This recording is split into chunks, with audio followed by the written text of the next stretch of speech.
Welcome back, PetaPixel viewers. It is Chris Nichols here on a very cold and windy day. The hair is literally becoming unglued, and we're here to play with the new Hasselblad XCD 90mm f2.5. So this 90mm f2.5 is faster than their previous f3.2 lens. This is going to give you roughly like a 71mm f2 full frame equivalent lens. So it should promise very shallow depth of field, but it's actually also incredibly lightweight. Let's talk about that next. Now overall, I really do like the way the new XCD lenses are built. 72mm filter thread in the front, which is nice. Very classy metal hood, but I still find the way they bang it on is kind of fiddly. I don't love it. I do really like the manual focus ring though, because you got this nice push-pull clutch to engage it in manual focus. Beautiful depth of field scale also printed here on the lens. And the H pattern, you know, just promoting the brand, actually provides a really nice solid grip on the ring. So I like that.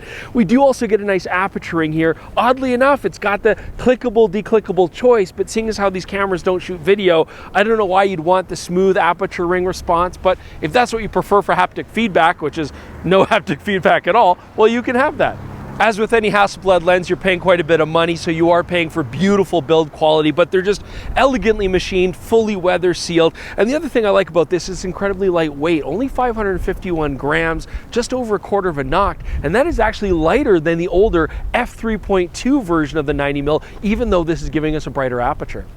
Let's talk about flare resistance here on the Hasselblad 90mm. I was very impressed. I mean, really almost no loss of contrast. I'm not seeing any ghosting shooting wide open, really. Stop down even heavily, I see only the slightest fringe of ghosting. So the 90mm handles bright sunlight very well. And that'll be great if you want to shoot backlit portraits, stuff like that into the sun. So one of the really nice advantages with Hasselblad cameras is that you get leaf shutters in here. So you can shoot at faster shutter speeds and still sync with flashes. But it is also important that the lens support as fast a shutter speed as possible.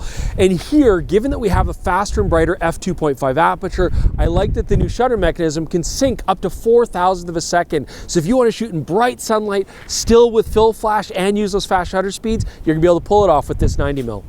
Now let's talk about LoCA, longitudinal chromatic aberration. That's where you get color fringe in the out of focus foreground and background areas. You've heard me say that 1,000 times. But we want to test it because fast telephotos can often get LoCA when shooting at wide apertures. And it is very hard to get rid of in post. Happily, the Hasselblad 90mm really doesn't have a LoCA problem. You can see here, no real color cast in the foreground and background out of focus areas. It's doing a great job.